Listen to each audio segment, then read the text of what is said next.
grande amor nos tem concedido o Pai, que fôssemos chamados filhos de Deus. Eu e você temos que responder para nós mesmos: que farei de Jesus? Chamado livro de Testemunhos, volume 9, página 189, diz assim: se nos humilhássemos perante o Senhor e fôssemos bondosos, o mexeriqueiro descobre o segredo. Deus dá e Deus cobra, mas Deus não cobra nada que Ele não deu antes.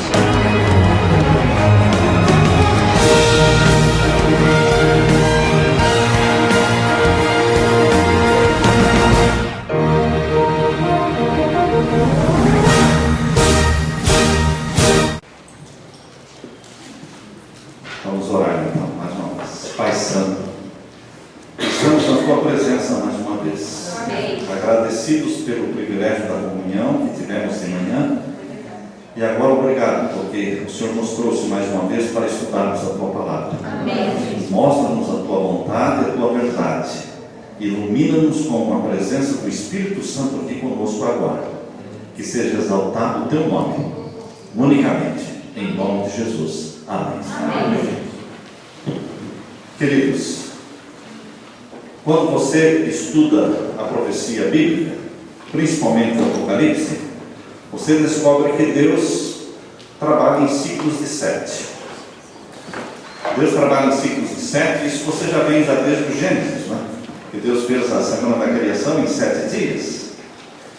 E Deus criou no 7º dia, um dia santo. Deus também disse que era para o seu povo plantar durante 6 anos, mas o 7º ano deveria não plantar, seria um ano sabático. Então tem o ciclo de 7 da semana, tem o ciclo de 7 de anos, não é? E tem também o ciclo de 7 de milênios. Assim como existe um sábado semanal, existe um sábado anual, existe um sábado milenial. O sábado milenial é exatamente o 7º milênio. Depois de 6.000 anos de pecado, nós viríamos então no 7º milênio, que seria o povo de Deus no céu. Apocalipse 20. Apocalipse 20. Satanás será preso e amarrado por 1000 anos, que é o 7º milênio. E o povo de Deus reinará com Cristo 1000 anos no céu, que é o 7º milênio.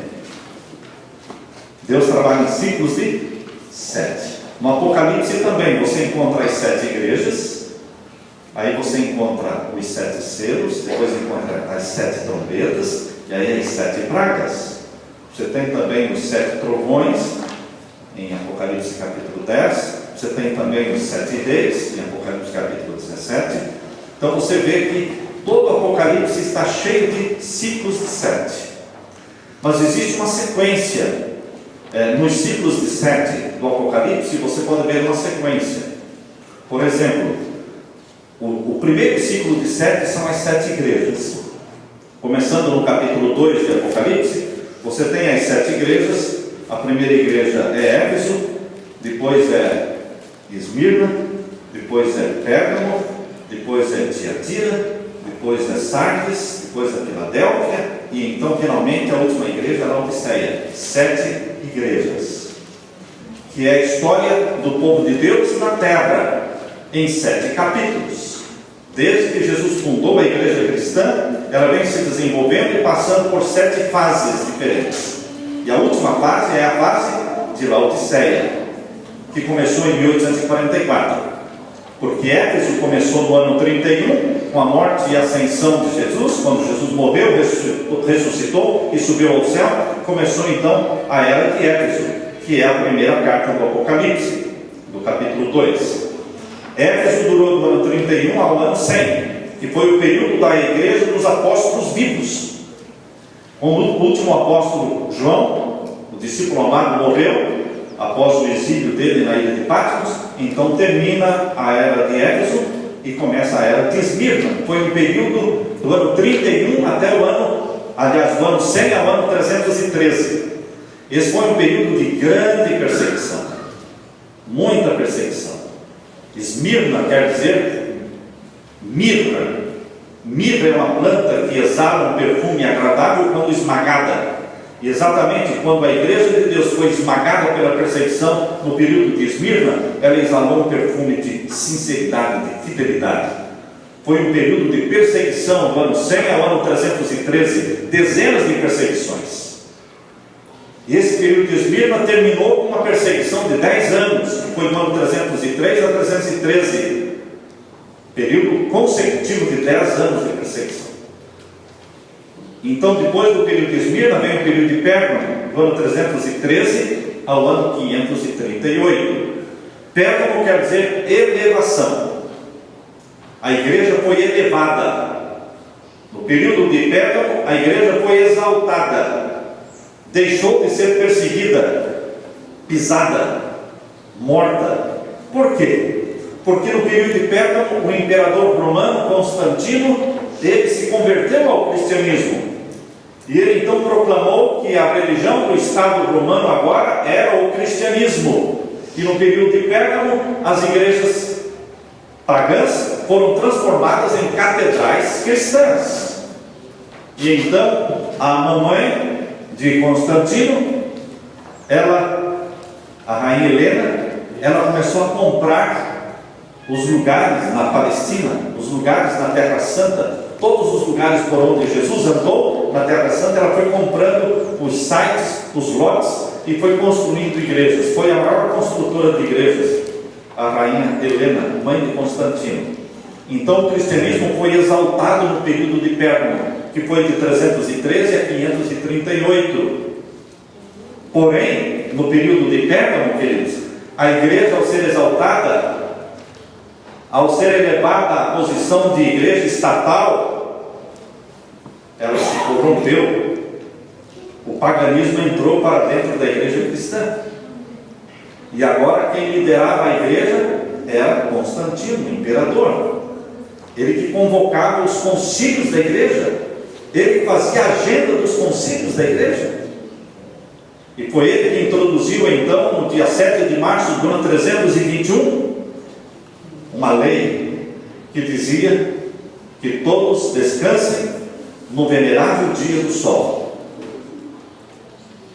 Foi a primeira lei dominical, que todos descansem no venerável dia do sol. Constantino guardava o domingo, o primeiro dia da semana, na religião romana, ou seja, no mitraísmo, adorava o sol. Quando ele se converteu ao cristianismo, ele continuou guardando o primeiro dia da semana, que em inglês chama-se Sunday, dia do sol. Em alemão também Sonntag, dia do sol. Numa centena de línguas, o primeiro dia da semana é chamado de dia do sol. E queridos, foi introduzido nesse período o paganismo para dentro da igreja. As imagens pagãs foram transformadas em imagens cristãs, só trocaram os nomes. Houve um casamento do paganismo com o cristianismo no período de Pérgamo. Lembrando, a palavra Éfeso quer dizer desejável.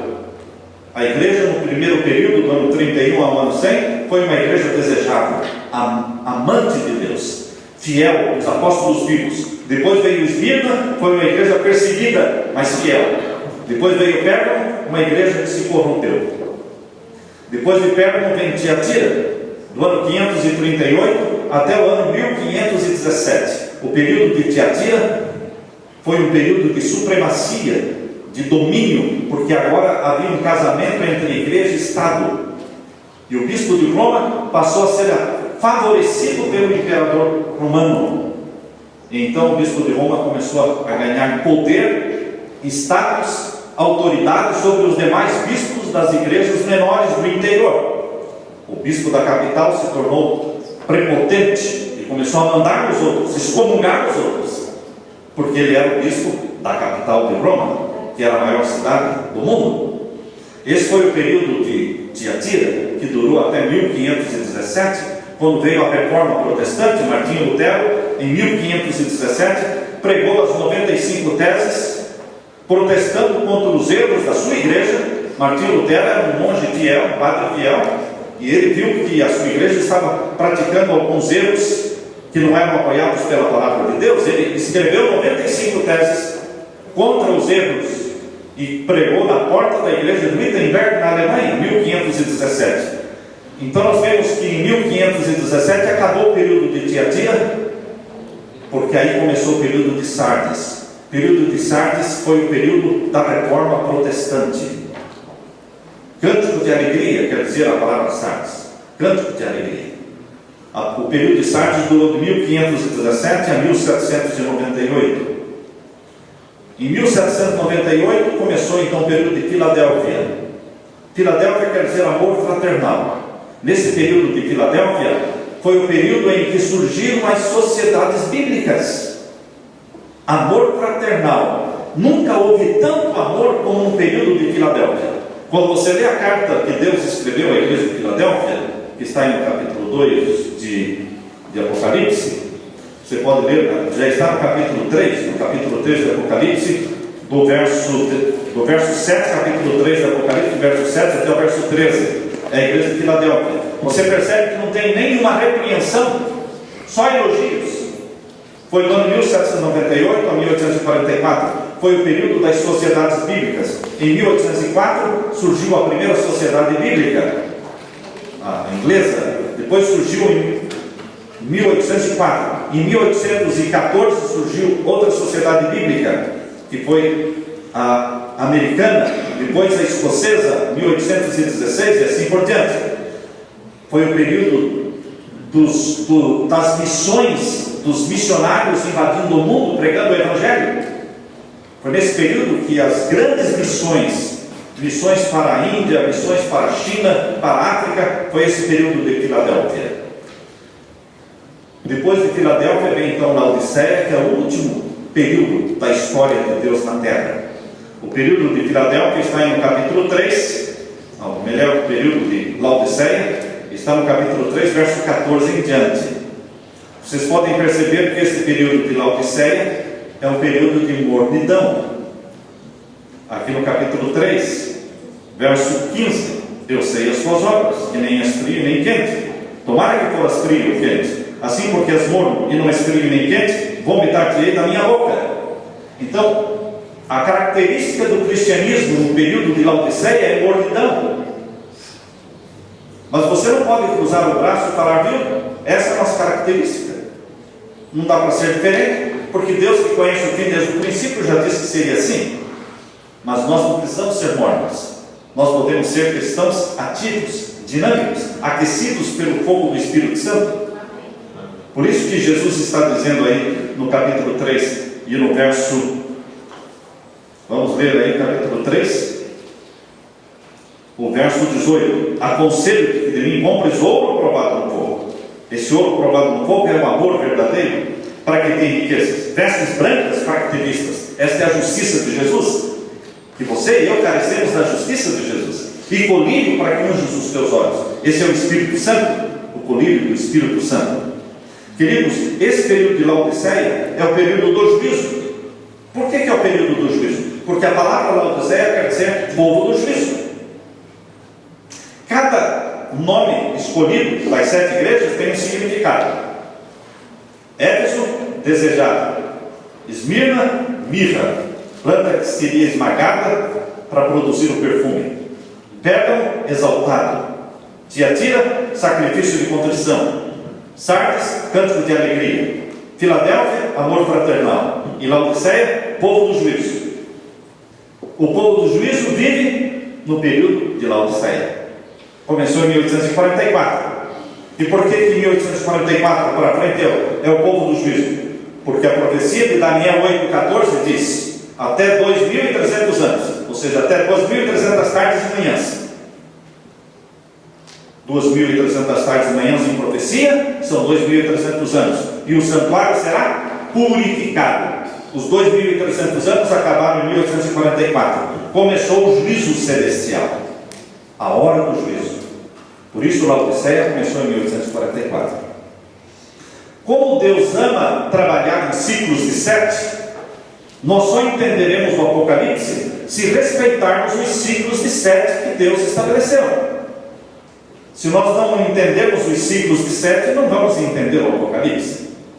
Então, queridos, quando começou a sétima igreja, em 1844, começou também um novo ciclo de 7.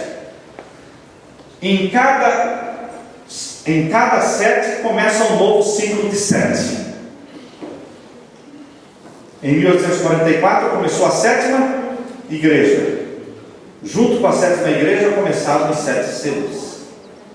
Os 7 selos, eles começaram a ser abertos no começo da sétima igreja, 1844. Quando for aberto o 7º selo, irmãos,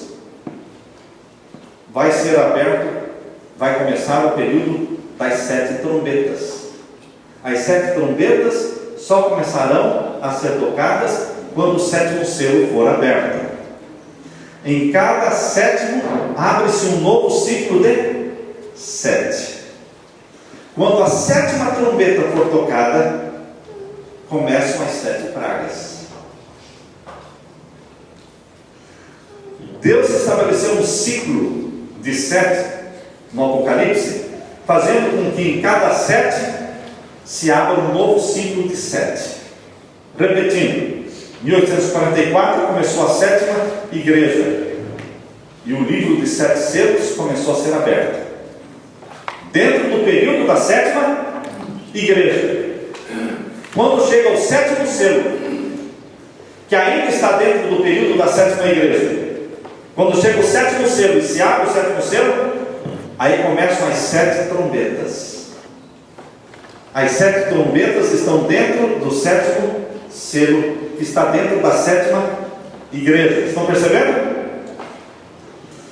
As 7 trombetas vão ser tocadas. Quando for tocada a 7ª trombeta, começam as 7 pragas. As 7 pragas acontecem no período da 7ª trombeta, que está dentro do período do 7º selo, que está dentro da sétima igreja. Esse é o Apocalipse em ciclo de 7. E qual é a prova bíblica de que existe essa sequência? A prova bíblica está muito evidente aqui no capítulo 4. O capítulo 4, verso 1, vejam aí, capítulo 4, verso 1, diz assim, de Apocalipse: depois destas coisas, olhei, e eis que estava uma porta aberta no céu. O que foi apresentado no capítulo 3, do verso 14 ao verso 22? A igreja de Laodiceia. Quando Deus falou da igreja de Laodiceia, Deus falou o povo do juízo. Agora o capítulo 4, verso 1 continua, não volta atrás, continua dizendo: depois destas coisas, ou seja, depois que Deus me mostrou o povo do juízo, eu ouvi uma voz que me dizia o quê? Veja aí no verso 1: sobe aqui e mostrar-te-ei as coisas que depois destas devem acontecer. Deus mostrou o povo do juízo e agora disse: sobe aqui. Ele viu uma porta aberta no céu e uma voz dizendo: eu vou te mostrar o que vai acontecer depois destas coisas, do povo do juízo para frente. Aqui está a sequência. Nós não voltamos para o ano 31, nós continuamos em 1844 para frente.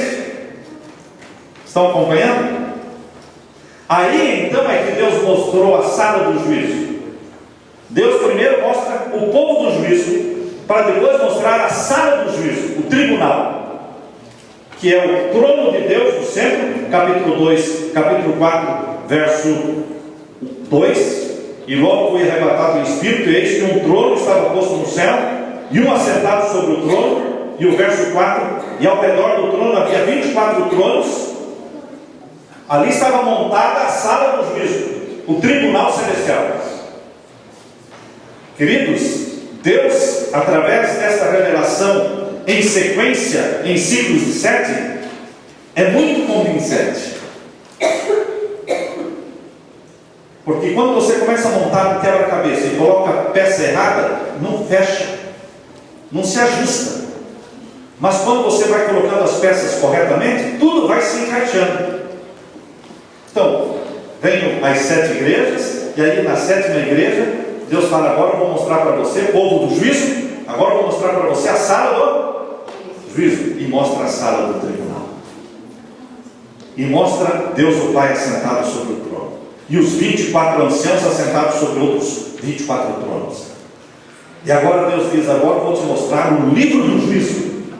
Porque o juízo tem que ter livro. Mas não é um livro só. São 7 livros. É um livro em 7 tomos.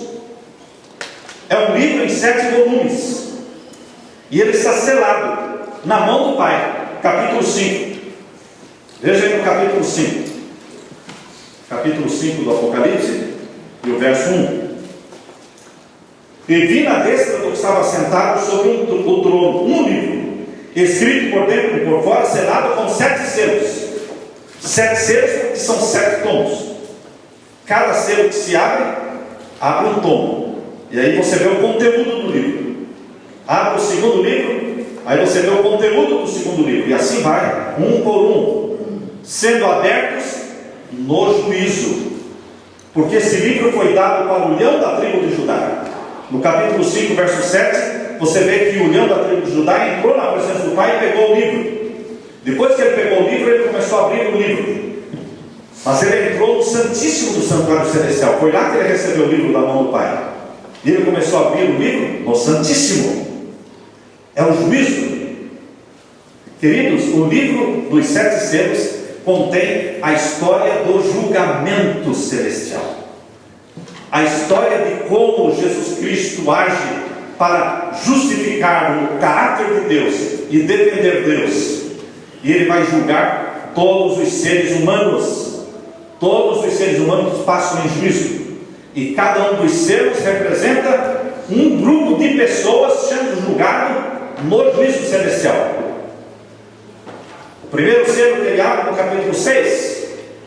Capítulo 6, verso 1. Abre o primeiro selo e aparece um cavalo branco. Representa o povo de Deus. Cavalo branco tendo Jesus como cavaleiro. É o povo de Deus, que é julgado no juízo celestial. Depois aparece um cavalo vermelho. Representa um povo que quer ser povo de Deus e que diz acreditar em Jesus, mas não quer obedecer os mandamentos de Deus. Eles reivindicam o sangue de Jesus, mas não querem obedecer os mandamentos de Deus. Eles também entram em julgamento, porque Deus tem muitas pessoas sinceras em todas as igrejas. Lembram-se que Jesus tem pessoas sinceras, filhos sinceros em todas as igrejas e em todas as religiões. Não é somente na igreja adventista. A igreja adventista é uma das menores do mundo. Deus tem pessoas sinceras em todas as igrejas evangélicas e protestantes, representadas pelo cavalo vermelho. Mas o terceiro cavalo, o terceiro selo, é o cavalo preto, representando a igreja de Roma. É a maior igreja cristã do mundo. Deus tem muitos sinceros dentro da igreja de Roma. Por isso entra em julgamento também. Vejam aí no capítulo 6, quando fala do cavalo preto. Vamos ver aí. O cavalo preto está no capítulo 6 e o verso 5. Capítulo 6, verso 5. E havendo aberto o terceiro selo, ouviu o terceiro animal dizendo: vem e vê. E olhei, e eis um cavalo preto. E o que sobre ele estava sentado tinha uma balança na mão. E ouvi uma voz no meio dos 4 seres viventes que dizia: uma medida de trigo por um dinheiro, e 3 medidas de cevada por um dinheiro. Não danifiques o azeite e o vinho. Não danifiques o azeite e o vinho. Significando, falando dos sinceros que existem na igreja de Roma. Existe muita gente sincera. Eu diria que o lugar onde tem mais pessoas sinceras ainda é em Roma. Pessoas que amam a Deus. Por isso eles são julgados também. Estão vivendo a pequena luz que possuem. Então, este grupo de cristãos representado pelo cavalo branco, o grupo de cristãos representado pelo cavalo vermelho, os evangélicos e protestantes, e o grupo de cristãos representados pelo cavalo preto. E agora vem o 4º cavalo, que é o cavalo amarelo. O nome desse cavalo amarelo é morte, inferno. Aqui, representado pelo cavalo amarelo, estão todas as religiões que não são cristãs. Quais são as religiões que não são cristãs? Hinduísmo, islamismo, zoroastrismo, confucionismo, budismo, todas as igrejas que não são cristãs, mas Deus está dizendo que também tem gente sincera lá dentro. Se não existisse, não passaria em juízo. Deus tem pessoas que amam a Deus sem conhecer a Deus, e obedecem a Deus sem conhecerem os mandamentos de Deus, mas são obedientes a Deus.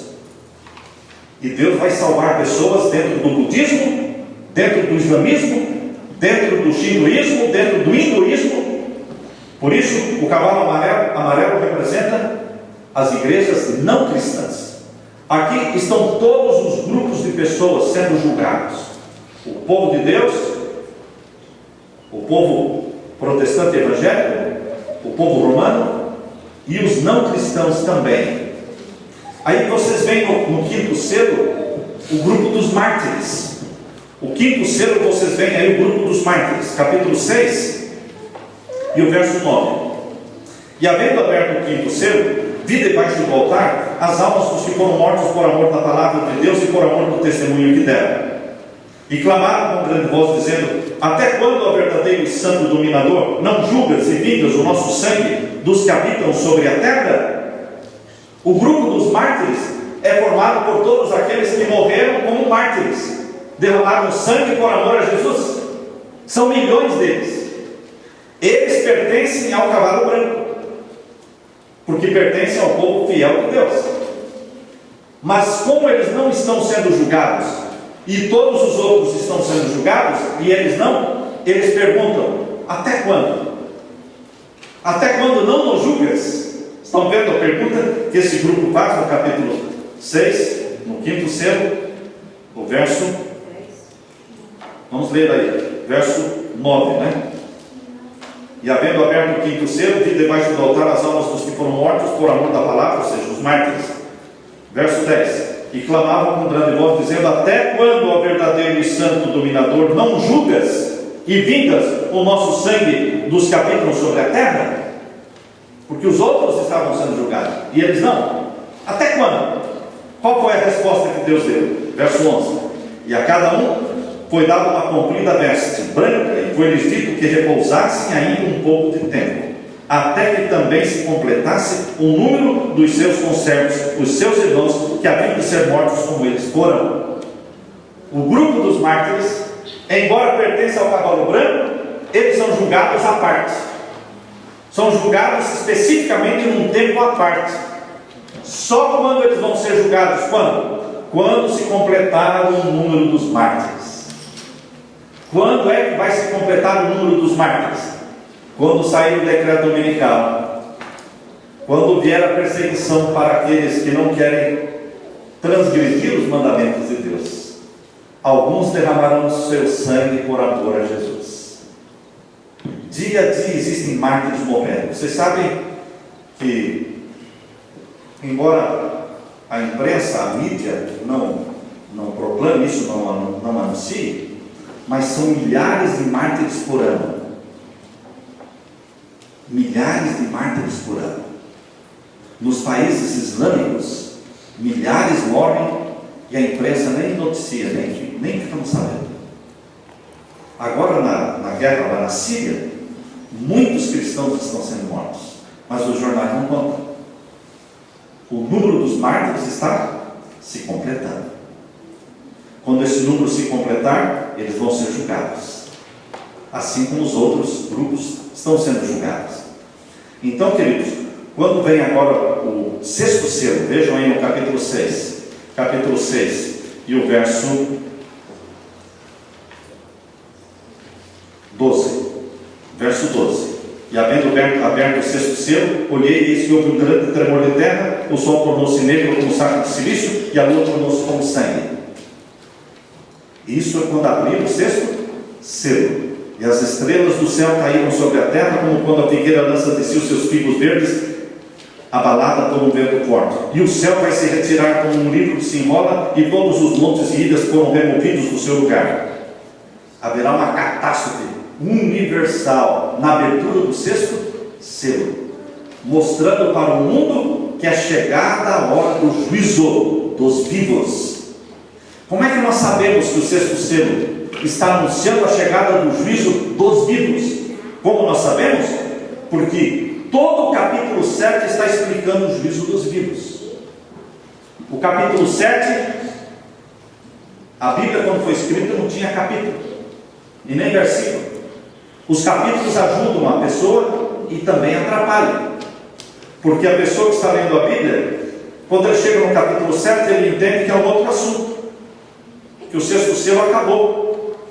Ele acha que o sexto selo dura do capítulo 6, verso 12 até o verso 17. A pessoa que lê a Bíblia pensa que o capítulo 7 é outro assunto, é outro contexto. Não, irmãos. Quando a Bíblia foi escrita, não tinha capítulo. O conteúdo do capítulo 7 está dentro do sexto selo. Por isso, quando você está lendo o capítulo 7, lembra que você está lendo a descrição do sexto selo, que é o juízo dos vivos. E o juízo dos vivos será anunciado por esta catástrofe universal, do grande tremor de terra, do escurecimento do sol, da lua, da queda das estrelas, de montes e ilhas se movendo dos seus lugares. E o mundo todo vai estar acordado, despertado para saber o que está acontecendo. E então você poderá explicar que é chegada a hora do juízo dos vivos. Cada um vai que tomar a sua decisão, terá que tomar a sua decisão. Ou nós decidimos obedecer a Deus, ou decidimos obedecer aos homens. O capítulo 7, veja o que diz no capítulo 7, no verso 2, verso 2 e 3, capítulo 7. Vi outro anjo subir da banda do sol nascente, e que tinha o selo do Deus vivo. Em todos os 7 selos, o selo do Deus vivo aparece em quê? No primeiro, no segundo, no terceiro, no quarto, no quinto, no sexto. Quando aparece a cena do selo do Deus vivo? Quando? No sexto selo. É no sexto selo que aparece o selo do Deus vivo. Nós sabemos por Ezequiel capítulo 20, verso 12, que o selo do Deus vivo é o sábado. Ezequiel capítulo 20, verso 12 diz: eu lhes dei os meus sábados para que servissem de sinal entre mim e vós, para que saibais que eu sou o vosso Deus que vos santifica.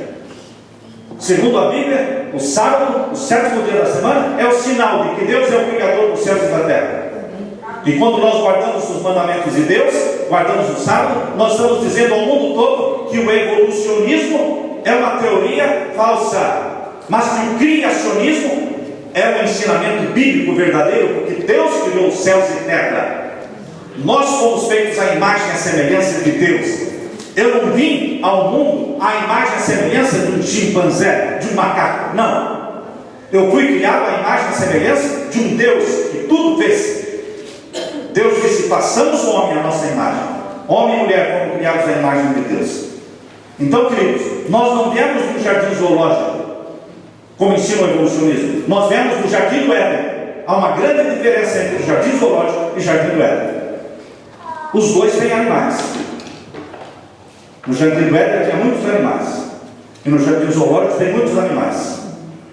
Só que no jardim do Éden, Deus criou os animais, mas na hora de criar o homem e a mulher, Deus disse: façamos o homem à nossa imagem. E Ele fez com a mão e soprou nas narinas. Nós fomos criados à imagem do nosso Pai. Nós trazemos a imagem de Deus em nós. E queridos, aqui no capítulo 6, aliás no capítulo 7, dentro do contexto do sexto selo, aparece então a cena do selo do Deus vivo. Por que aparece aqui o selo do Deus vivo? Porque chegou a hora do selamento.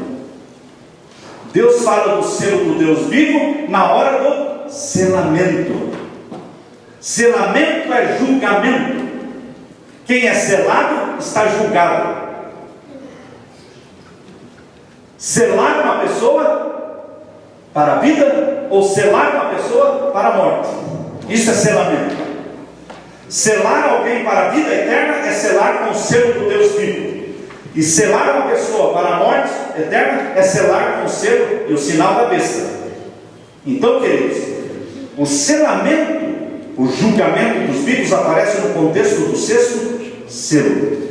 E aqui diz o capítulo 7, veja aí o capítulo 7, verso 2: e vi outro anjo subir da banda do sol nascente, que tinha o selo do Deus vivo, e clamou com grande voz aos 4 anjos, a quem fora dado o poder de danificar a terra e o mar, dizendo: não danifiqueis a terra, nem o mar, nem as árvores, até que hajamos assinalado nas testas os servos do nosso Deus.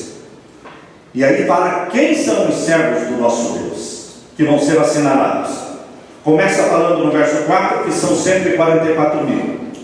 Verso 4: e ouvi o número dos assinalados, e eram 144 mil assinalados de todas as tribos dos filhos de Israel. Ah, mas 144 mil é muito pouco? Realmente, é muito pouco. Então você se alegre, porque no capítulo 7, verso 9, diz que tem mais gente. Tem muito mais gente do que 144 mil. Os 144 mil são os primeiros a serem selados, são as primícias. Começa o selamento do povo de Deus com os 144 mil, mas depois aparece uma multidão que ninguém podia contar. Capítulo 7, verso 9, diz aí, leia comigo, verso 9: depois destas coisas olhei, e eis aqui uma multidão, aleluia, uma multidão a qual ninguém podia contar, de todas as nações, e tribos, e povos, e línguas, que estavam diante do trono e perante o Cordeiro, trajando vestes brancas e com palmas nas suas mãos, e clamavam com grande voz, dizendo: salvação ao nosso Deus que está sentado no trono e ao Cordeiro. Queridos, primeiro Deus mostrou o selamento dos 144 mil, depois mostrou a multidão que ninguém podia contar.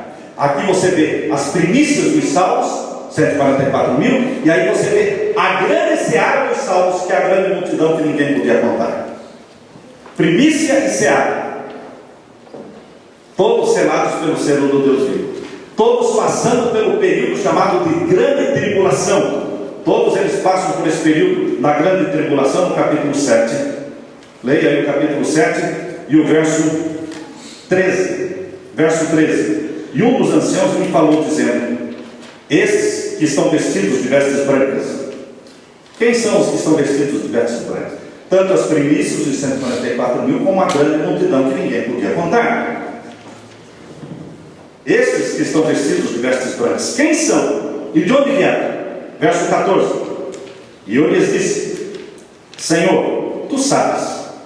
E ele me disse: estes são os que vieram da grande tribulação. A grande tribulação é a angústia qual nunca houve, da qual Jesus falou. Daniel 12:1 fala de uma angústia qual nunca houve.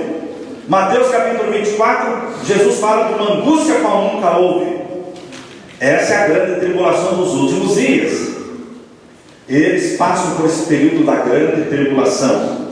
E aí diz, estamos lendo o verso 14: estes são os que vieram da grande tribulação, lavaram as suas vestes e as branquearam no sangue do Cordeiro, por isso estão diante do trono de Deus. Este aqui é o sexto selo. Ele termina no verso 17. Quando termina o sexto selo, no verso 17, no capítulo 8, verso 1 agora, irmãos, agora presta atenção. Agora nós chegamos na sobremesa. Agora é sobremesa, né? Sobremesa que você come depois do almoço não é muito saudável, né? Mas essa aqui é saudável. Essa sobremesa aqui é saudável, porque isso aqui é um presente de Deus. Você vai ver agora no capítulo 8, verso 1, a abertura do sétimo selo. O sexto selo só acaba quando o sétimo é aberto. E quando o sétimo é aberto, diz aí o capítulo 8, verso 1: e havendo aberto o sétimo selo, fez-se silêncio no céu, quase por meia hora. E vi os 7 anjos que estavam diante de Deus, e foram-lhes dadas 7 trombetas. Os 7 anjos que vão receber as 7 trombetas ainda não receberam as 7 trombetas. Vocês entendem o que eu estou dizendo aqui? Como é que eu vou dizer que as 7 trombetas já começaram a ser tocadas no 5º século, no 6º século, 7º século. Como é que eu vou dizer que as 7 trombetas já estão sendo tocadas desde o período da Idade Média, se os anjos ainda nem receberam as 7 trombetas? Ainda não receberam, porque eles só vão receber as 7 trombetas quando o 7º selo for aberto. Vejam a sequência, irmãos. Na 7ª igreja, Deus mostrou o povo do juízo, e na sequência mostrou a sala do juízo, na sequência o livro do juízo, e aí os grupos de pessoas sendo julgadas no juízo, e agora no 7º selo, quando ele é aberto, Deus mostra os 7 anjos que vão receber as 7 trombetas. Estão vendo a sequência? Uma coisa amarrada na outra? Não tem como separar. Os 7 anjos estão vinculados ao 7º selo. Então aqui diz, quando os 7 anjos receberam as 7 trombetas, verso 2, capítulo 8, de Apocalipse, verso 2. Veja o verso 3. Quando os anjos se prepararam para receber as 7 trombetas, o verso 3 diz: veio outro anjo e pôs-se junto ao altar. Quando você vê um anjo junto ao altar, lembre-se que não é anjo, porque anjo não tem nada a ver com altar. Anjo não intercede por ninguém. Porque uma pessoa, para interceder por você, tem que ser humano. Anjo só pode interceder por anjo. Anjo não pode interceder por seres humanos. Sempre que a Bíblia fala anjo do Senhor no Antigo Testamento, é o Deus Filho, porque o anjo do Senhor me apareceu. Lembram quando Moisés, o anjo do Senhor apareceu para ele numa sarça ardente e disse: tira as sandálias dos teus pés, porque o lugar onde estás é a terra santa. E ele adorou o anjo do Senhor, e o anjo do Senhor aceitou a adoração. É porque o anjo do Senhor ali é Deus Filho. Quando fala anjo do Senhor, geralmente é uma expressão usada para Jesus, pré-encarnado, ou seja, antes da encarnação. Fala que o anjo do Senhor apareceu para Josué também, como um guerreiro. Queridos, aqui está falando que o anjo, vejam aí no capítulo 8, verso 3: e outro anjo se pôs junto ao altar, tendo um incensário de ouro na mão. Quem é que tem o incensário de ouro na mão? Jesus. Lembra no capítulo 4, no capítulo 5, que fala que os 24 anciãos também receberam incensários para colocar incenso junto com as orações dos santos, no capítulo 5?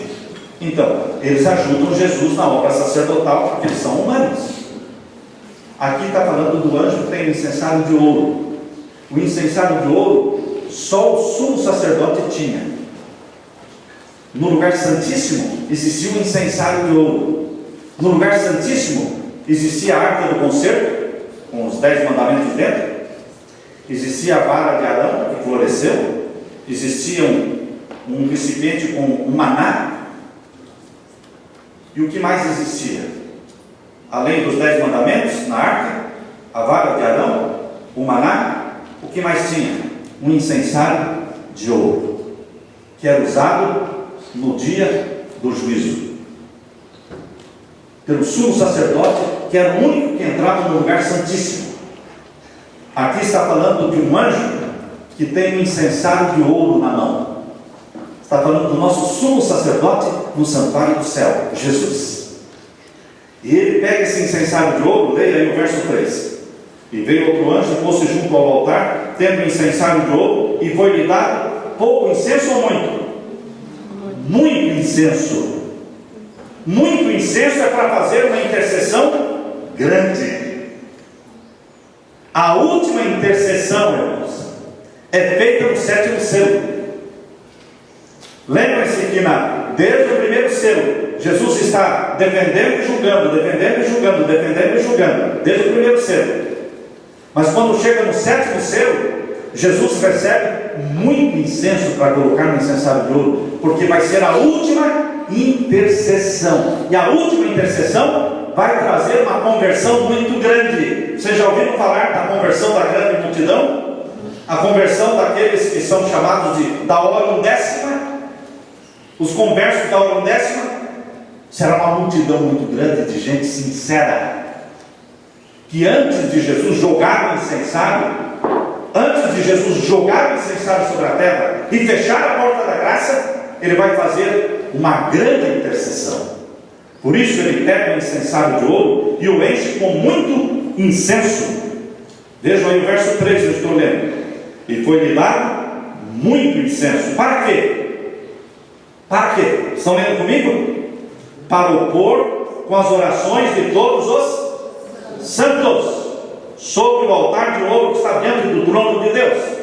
Quem é que trabalha ali naquele altar de ouro do Santíssimo? Tem ali o trono de Deus no Santíssimo e tem em frente, porque o altar de ouro ficava em frente à arca do concerto. Lembram do santuário terrestre? Tinha o véu, do lado de cada lugar santo tinha o altar de incenso, e do lado de lá do véu tinha a arca do concerto. No Santíssimo do santuário celestial, no Santíssimo está o trono de Deus com os querubins, e aqui na frente do trono está o que? O altar de incenso. Junto ao altar de incenso tem Jesus com um incensário de ouro, e ele coloca muito incenso para interceder pelo seu povo. Ele quer salvar o máximo que ele puder salvar. O sangue de Jesus na cruz foi para a salvação do máximo possível. Cada alma preciosa que se salva é alegria para Jesus, porque ele morreu por essas pessoas. Então ele vai fazer a última intercessão. E aquele filho que você tem, que está afastado da igreja, aquela filha que se afastou dos caminhos do Senhor, e que você está orando por ele, e você não desiste de orar, e você morre orando. Morreu o pai, morreu a mãe, mas morreram jejuando e orando pela salvação do seu filho, pois Deus não se esqueceu dessa intercessão.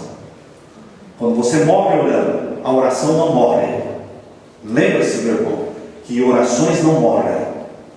Orações continuam vivas sempre. Porque quando alguém morre orando por alguém, Jesus pega aquela oração e diz: eu vou continuar fazendo essa oração. Se esse pai morreu orando pelo seu filho, vai ter alguém orando por ele ainda. Eu vou continuar. E nós vamos ganhar os nossos filhos. Eles vão voltar para os braços do Senhor. Jesus não vai jogar o incensário das mãos dele antes de fazer esta grande última intercessão. E vai haver uma conversão muito grande, representada pela multidão que ninguém podia contar. E aqui diz o verso 4: e a fumaça do incenso subiu com as orações dos santos, desde a mão do anjo até diante de Deus. Lembram-se vocês que no santuário da terra, quando eles queimavam os incensos aqui no altar de incenso, a fumaça aromática subia por cima do véu e penetrava no lugar santíssimo onde estava a arca do concerto. No santuário do céu a mesma coisa. Jesus Cristo faz a intercessão com muito incenso, e a fumaça desse incenso vai até a presença do Deus que está sentado sobre o trono. Por isso diz aqui, e o verso 4: a fumaça do incenso subiu com as orações dos santos, desde a mão do anjo até diante de Deus. Agora vejam o que vai acontecer depois que Jesus fizer a última intercessão. Verso 5, leiam comigo. E o anjo, o próprio Jesus, é o anjo do concerto, é Jesus. E o anjo tomou um incensário e o encheu agora de fogo do altar. Agora não é mais incenso. Intercessão tem a ver com incenso, mas agora Jesus enche o incensário de ouro, não de incenso, mas de fogo. É diferente agora. Vejam aí o verso 5: e o anjo tomou um incensário e o encheu do fogo do altar, e o lançou sobre a terra. E então houve o que? Vozes, trovões, relâmpagos e terremotos. A terra foi sacudida. E o verso 6: os 7 anjos que tinham as 7 trombetas, prepararam-se para tocá-las. Os 7 anjos que receberam as trombetas quando o 7º selo foi aberto. Agora, quando Jesus lança o incensário e a porta da graça se fecha, não mais graça, não mais perdão, acabou o tempo de graça. Agora os 7 anjos se preparam para tocar as trombetas, e cada trombeta tocada pronuncia e anuncia uma destruição na terra. A terra agora vai começar a ser destruída, terça parte disso, terça parte daquilo, terça parte daquele outro. Aqueles 4 anjos do capítulo 7, capítulo 7 começa falando do verso 1 e 2, de 4 anjos que estão segurando os 4 ventos, para que a terra não seja destruída. Pois bem, quando Jesus lança o incensário sobre a terra, esses 4 anjos estão segurando os 4 ventos, soltam os 4 ventos, e agora a terra começa a ser destruída. Agora Satanás começa a fazer a obra que ele sempre quis fazer. Satanás sempre quis fazer a obra de destruição. E por que ele não destrói mais do que ele quer? Porque Deus não permite. Se Deus permitisse Satanás fazer o que ele quer, ele já teria destruído o mundo inteiro. Mas ele não pode. Ele só vai poder destruir 1/3 de cada coisa depois que a porta da graça se fechar. Jesus Cristo, ao lançar o incensário sobre a terra, queridos, ele deixa o lugar santíssimo. Ele sai do lugar santíssimo e ele tira suas vestes de sumo sacerdote. E agora ele se demora no lugar santo do santuário celestial. E agora ele veste vestes reais, de Rei dos Reis, Senhor dos Senhores, e se prepara para voltar para a terra, se prepara para descer a terra. Nesse período em que Jesus deixa o Santíssimo e se demora um pouco no lugar santo, nesse tempo é o tempo em que as 7 trombetas começam a ser tocadas e Satanás destrói o máximo que ele pode destruir. Só que ele só pode destruir 1/3 parte de cada coisa. Leia aí no capítulo 8, verso 6. Verso 7 melhor. Capítulo 8, verso 7. Leia comigo. E o primeiro anjo tocou a trombeta e houve saraiva. O que é saraiva? Chuva de pedra e fogo misturado com sangue, que foram lançados na terra, que foi queimada na sua 1/3 parte. Queimou-se a 1/3 parte do quê? Das árvores, e toda a erva verde foi queimada. A 1/3 parte das árvores e toda a erva verde foi queimada. Isso na primeira trombeta. Agora vejam a segunda trombeta, verso 8. E o segundo anjo tocou a trombeta, e foi lançado no mar uma coisa como um grande monte ardendo em fogo, e tornou-se em sangue a 1/3 parte do mar. A 1/3 parte das águas do mar vão se tornar em sangue. Isso vai cheirar mal. Isso vai morrer os seres viventes das águas, a 1/3 parte das águas do mar. Percebam que Deus coloca limites. Deus não permite Satanás queimar a terra toda, mas só a 1/3 parte. Deus não permite Satanás transformar as águas do mar em sangue, mas só a 1/3 parte. Por quê? Porque quando Jesus Cristo voltar do céu, descer do céu, ainda vai ter muitos ímpios.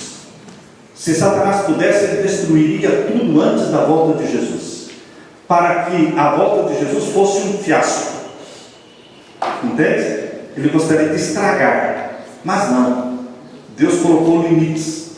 Satanás respeita os limites estabelecidos por Deus. Por quê? Porque Satanás é um poder vencido.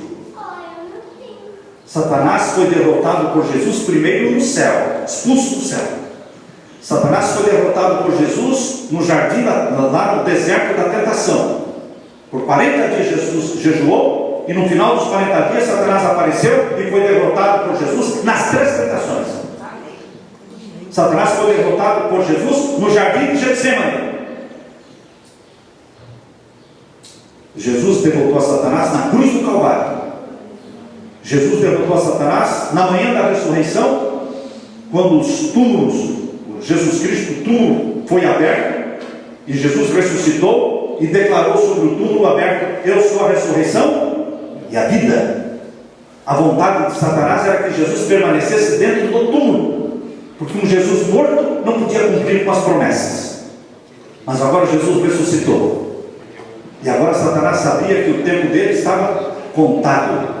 A cabeça de Satanás foi esmagada. E queridos, Jesus é o vitorioso.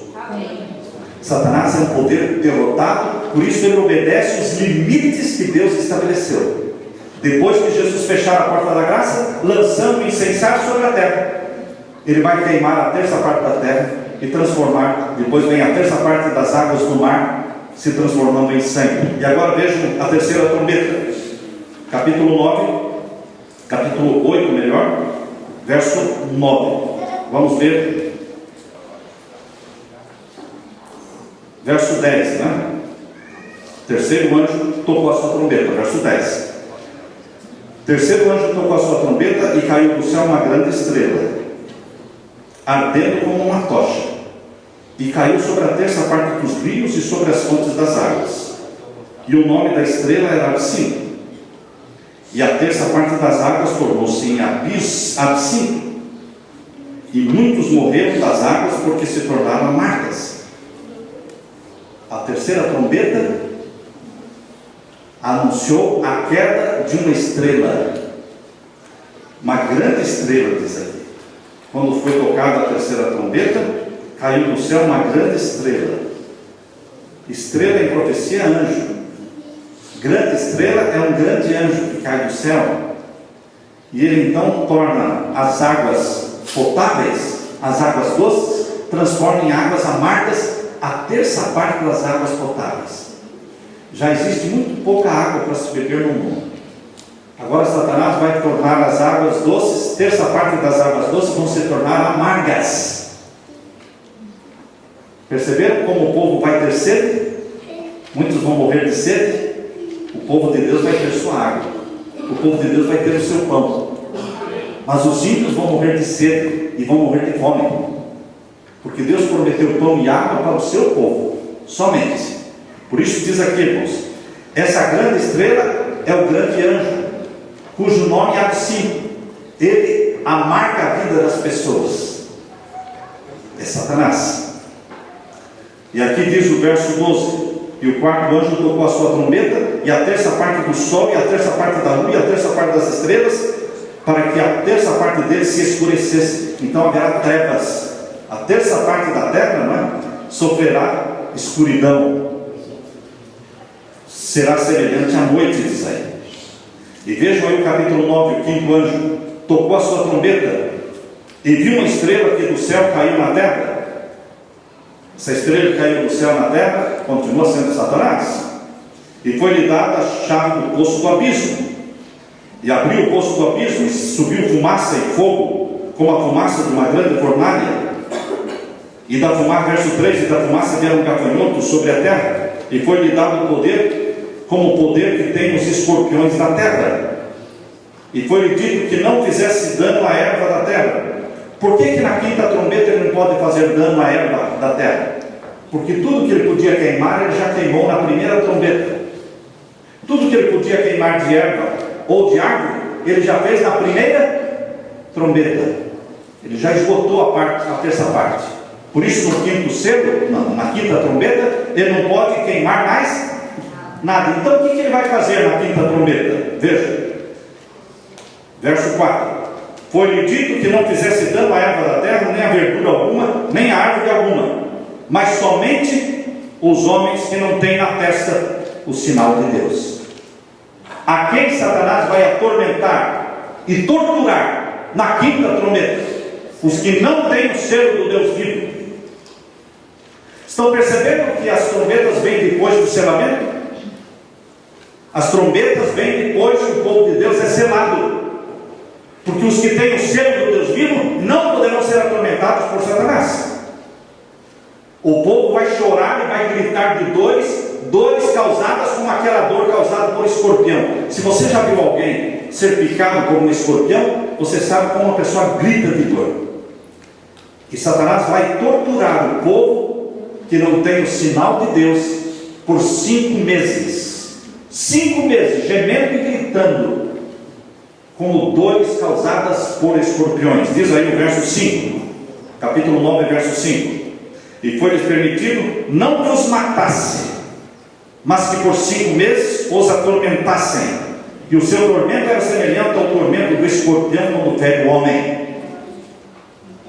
Mas quem é esse ser que atormenta com dores como dores de escorpião por 5 meses do povo? Quem é esse ser? Capítulo 9, verso 11. Capítulo 9, verso 11. Quem é ele?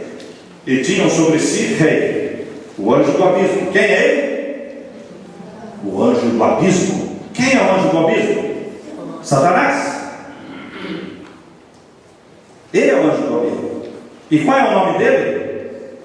Em hebreu, o nome é Abaddon. E em grego é Apollyon. Vocês sabem qual é o nome do Deus da maçonaria? Abaddon. Quando eu estava pregando, um dia, tinha um maçom assistindo. No final, ele disse: pastor, eu já sabia que o nome do Deus da maçonaria é Abaddon. Então você deve já ser 14º, 15º grau, porque é só no 14º, 15º grau que a pessoa descobre o nome do Deus da maçonaria. São 33 graus, né? Ele disse: eu já sabia, só porque eu não sabia que Abaddon é Satanás. Isso eu não sabia, fiquei sabendo hoje, porque a Bíblia diz que Abaddon é o anjo do abismo. É o anjo que está liberando esse tormento de 5 meses, atormentando todos os que não têm o selo do Deus vivo. Estão percebendo, irmãos? Satanás não tem poder sobre o povo de Deus. Amém. Mas tem poder sobre aqueles que lhe servem. Aqueles que obedecem a Satanás, ele tem poder sobre eles, mas ele não é amigo nem daqueles que são dele. Ele atormenta os que são dele. E na 6ª trombeta, ele vai matar a 3ª parte daqueles que são dele. Satanás vai matar a 3ª parte dos habitantes da terra na 6ª trombeta. Vejam aí, capítulo 9, verso 13. E tocou o 6º anjo a trombeta, e ouvi uma voz que vinha das 4 pontas do altar, de ouro que estava diante de Deus, a qual dizia ao 6º anjo que tinha a trombeta: solta os 4 anjos que estão presos junto ao grande rio Eufrates. E foram soltos os 4 anjos que estavam preparados para a hora, para o dia, para o mês e para o ano. Então é ano, 360 dias, mês, 30 dias, não é? Dia é um dia, e hora é hora. Então é um ano e 30 dias, em 32 dias, em 31 dias, aliás. Esse é o tempo que vai durar a 6ª trombeta. Um ano, um mês, um dia e uma hora. Tudo aqui é literal, irmãos. Os 5 meses são literais. Esse período de tempo é literal. Todo período de tempo, no tempo do fim, é literal. Antes de 1844, os períodos de tempo podiam ser literais e podiam ser proféticos. Você vai encontrar na Bíblia profecias de tempo profético e vai encontrar na Bíblia profecias de tempo literal. Por exemplo, os 430 anos que o povo de Israel permaneceria no Egito, era literal ou era profético? Literal ou profético? Literal. Deus disse que eles iam permanecer 430 anos no Egito. Os 70 anos que o povo de Israel ia para a Babilônia, ia permanecer em Babilônia como escravos, os 70 anos eram literais ou proféticos? Literais. 70 anos, 70 anos. Agora, queridos, existem profecias de tempo profético. A Bíblia diz que existem 2.300 dias. 2.300 dias de Daniel 8,14 são literais ou proféticos? Proféticos. São 2.300 anos. Um tempo, 2 tempos, metade de um tempo. 1.260 dias de supremacia papal. Literal ou profético? Profético. Profético. Na Idade Média é profético. Que foi de 538 a 1798. Agora, o último período profético, que é o maior período profético, durou até 1844. Nós entendemos que de 1844 para frente, presta atenção, nós entendemos que de 1844 para frente existem profecias de tempo, porém deveriam ser entendidas como tempo literal. Por quê? Porque Jesus disse em Mateus capítulo 24 que no tempo do fim, da grande angústia qual nunca houve, o tempo seria abreviado. O tempo da perseguição, no tempo do fim, seria abreviado. E para abreviar o tempo, a única forma de abreviar o tempo é transformar o tempo profético em tempo literal. Para alongar o tempo, Deus pegou o tempo literal e transformou em tempo profético. Isso alongou o tempo. Mas para abreviar o tempo, Deus pega o tempo profético e transforma em tempo literal. É o processo inverso no tempo do fim. Então, de 1844 para frente, você vai encontrar várias profecias de tempo, mas devem ser entendidos como tempo literal. Por isso, 5 meses literais. Esse 1 ano, 30 dias aqui da sexta trombeta, literal. Os 1000 anos de Apocalipse 20 são literais ou proféticos? Como? Literais. Por quê? Porque está depois de 1844. É tempo literal. Vai ser muito curto o período de angústia agora no tempo do fim. Há pessoas que ficam se angustiando pensando no tempo da angústia, mas vai ser muito curto. Em Apocalipse 13, verso 5, Apocalipse 13, verso 5, diz que o período de angústia no tempo do fim vai ser de 42 meses. 42 meses é pouco tempo. A última supremacia papal, depois que o decreto dominical se tornar universal, será de 42 meses. A primeira supremacia papal na Idade Média foram 1260 anos, mas agora a última supremacia papal será de 1260 dias, 3 anos e meio. O anticristo vai reinar sobre a terra o mesmo período que Cristo teve um ministério na terra. Jesus teve um ministério na terra de 3 anos e meio. O Cristo verdadeiro. Mas o anticristo, que é o falso, ele terá um domínio sobre a terra de 3 anos e meio também, que são 42 meses. Estão percebendo, irmãos, que uma coisa está paralela à outra. O anticristo procura agir como Cristo, só que ele não tem autoridade para agir como Cristo. Por isso ele é chamado de anticristo. Aqui, queridos, na sexta trombeta haverá uma guerra mundial. Você já ouviu falar de terceira guerra mundial? Nós tivemos já a primeira, a segunda guerra mundial. Vamos ter a terceira guerra mundial. A terceira guerra mundial está descrita aqui. São 200 milhões de soldados. Vejam aí o capítulo 9. Capítulo 9, verso 16. Verso 15, melhor. Verso 15. Antes, vamos começar a ler.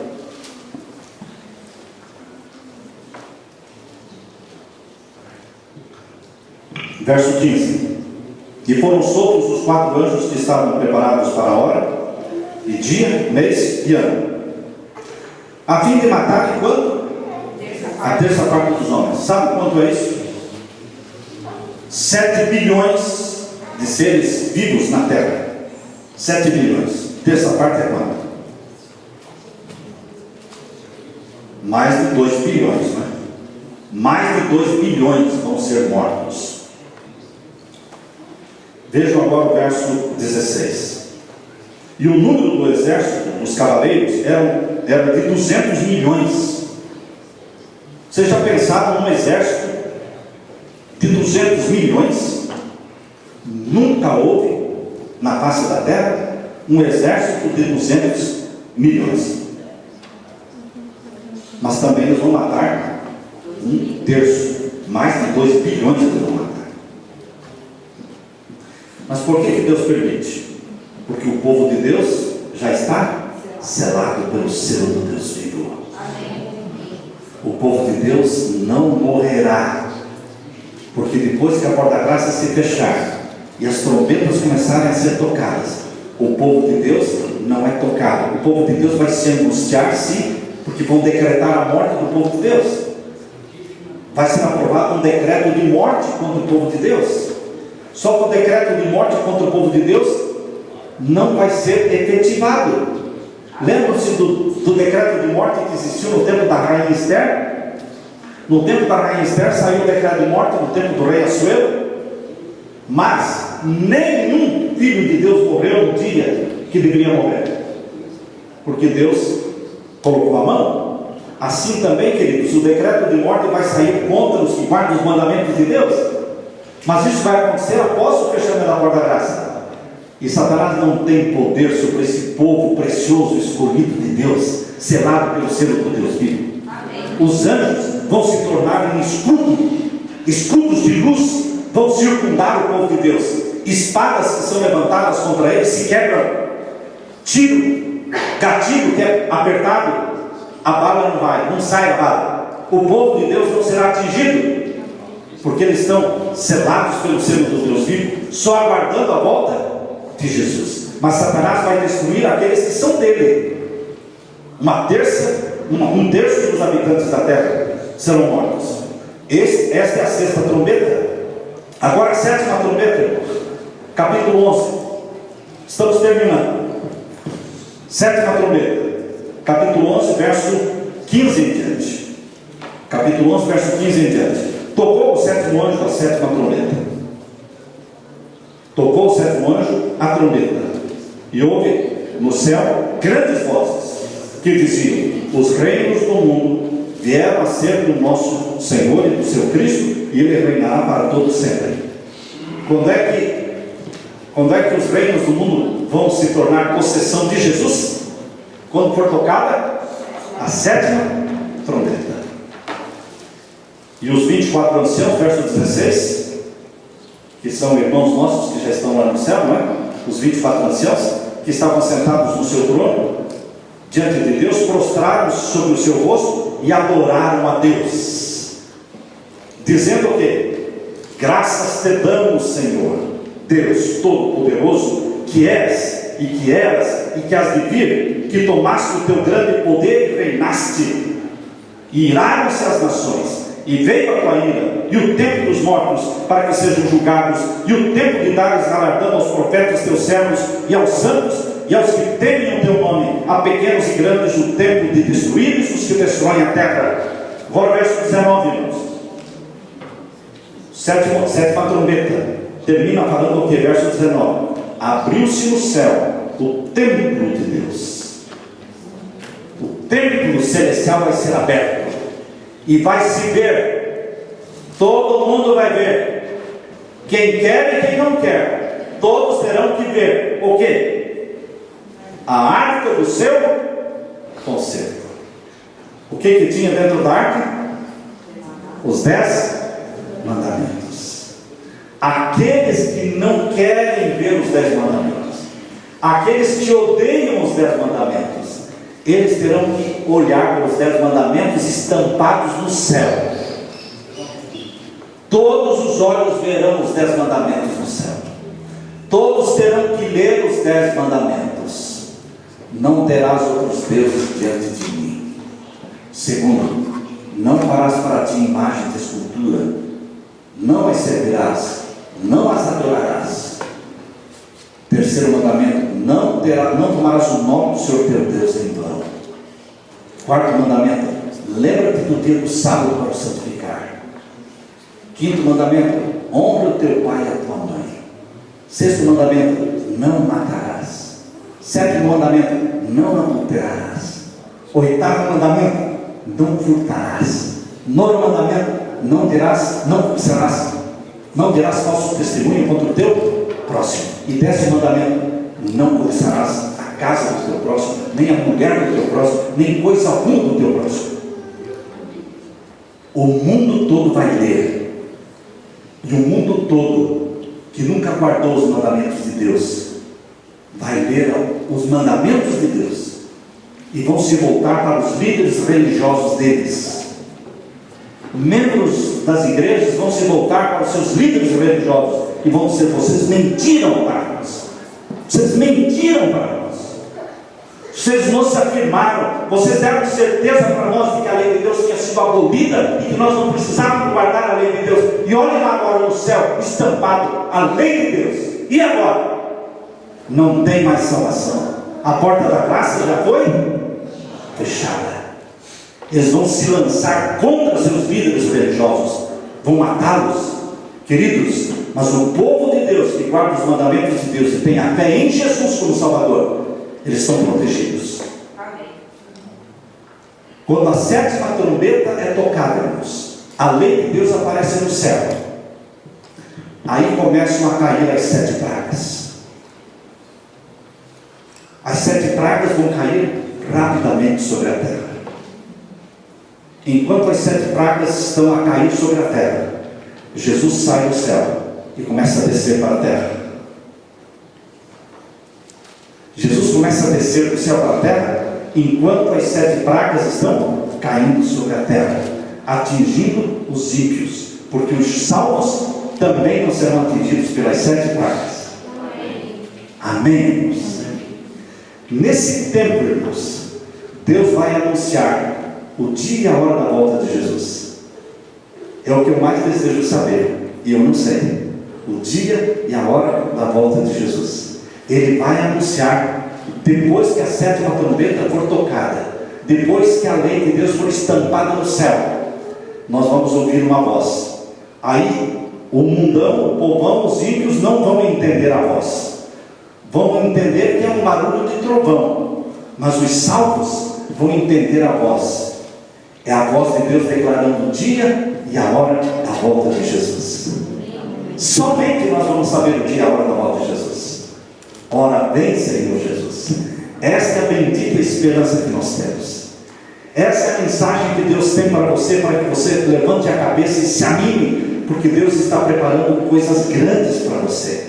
Coisas que o olho não viu, coisas que o ouvido não ouviu, coisas que nunca subiram ao pensamento humano, são as coisas que Deus está preparando para aqueles que o amam. Amém. Deus é amor, e eternamente nós estudaremos o amor de Deus, eternamente, porque o amor de Deus é eterno. Bendito seja Deus por essa esperança bendita, essa esperança viva no nosso coração. Que você se console com essa esperança. Maranata, ora vem, Senhor Jesus. Amém? Amém. Deus seja louvado.